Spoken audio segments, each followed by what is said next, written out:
sejahtera untuk kita semua. Perkenalkan, nama saya Jessica Emanuel, mahasiswa Prodi Manajemen Universitas Terbuka.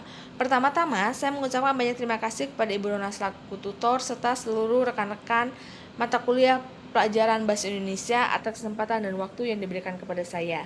Pada kesempatan kali ini, saya akan mempresentasikan suatu topik bahasan yang berjudul 10 Langkah Pencegahan COVID-19. Untuk mempersingkat waktu, saya akan memulai presentasi pada hari ini. 10 langkah pencegahan COVID-19 ini merupakan suatu cara yang dapat dilakukan untuk mencegah kita terjangkitnya virus COVID-19 ini. 10 langkah tersebut antara lain sebagai berikut. Nomor 1 adalah vaksinasi COVID-19. Vaksinasi sudah dilakukan oleh pemerintah untuk berbagai kalangan, baik dari kalangan lansia, dewasa hingga anak-anak. Survei membuktikan vaksinasi merupakan hal efektif dalam mencegah terjangkitnya virus ini. Untuk individu yang sudah divaksinasi akan memiliki resiko lebih rendah untuk terjangkit dibandingkan dengan yang belum divaksinasi. Sedangkan untuk individu yang sudah divaksinasi tetapi terjangkit akan memiliki gejala lebih ringan dibandingkan dengan individu yang terjangkit dan belum mengalami vaksinasi COVID-19. Yang kedua adalah menggunakan masker. Penularan COVID-19 terjadi dengan adanya droplet. Droplet adalah cipratan yang ditimbulkan saat seseorang bersin, batuk, bahkan berbicara.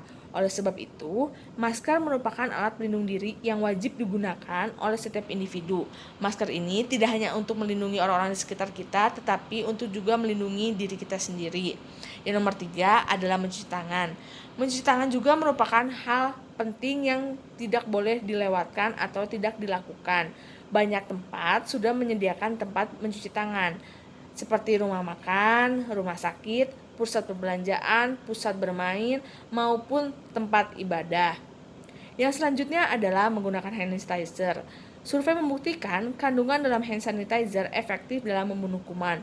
Oleh sebab itu, janganlah kita lupa menggunakan atau membawa hand sanitizer dalam kita melakukan aktivitas sehari-hari. Yang kelima adalah jangan menyentuh wajah secara langsung. Hindarilah kita menyentuh wajah secara langsung. Mungkin tanpa kita sadari, tangan kita sedang dalam posisi yang kotor atau belum dibersihkan. Oleh sebab itu, janganlah kita menyentuh wajah secara langsung. Yang keenam adalah beraktivitas di dalam rumah. Kurangilah aktivitas di luar rumah, atau janganlah kita memaksakan aktivitas di luar rumah apabila aktivitas itu tidak terlalu penting untuk kita lakukan. Yang ketujuh, hindari kerumunan. Di dalam kerumunan akan menimbulkan atau menciptakan adanya banyak interaksi. Tanpa kita sadari atau tidak kita ketahui, mungkin orang yang berinteraksi dengan kita dalam kerumunan tersebut sudah positif terjadi. Hal tersebut dapat menimbulkan resiko tinggi untuk kita terkena virus COVID-19 ini. Langkah ke-8 adalah mengurangi aktivitas dalam ruangan tertutup. Ruangan tertutup seringkali tidak memiliki sirkulasi atau ventilasi yang cukup untuk sirkulasi udara.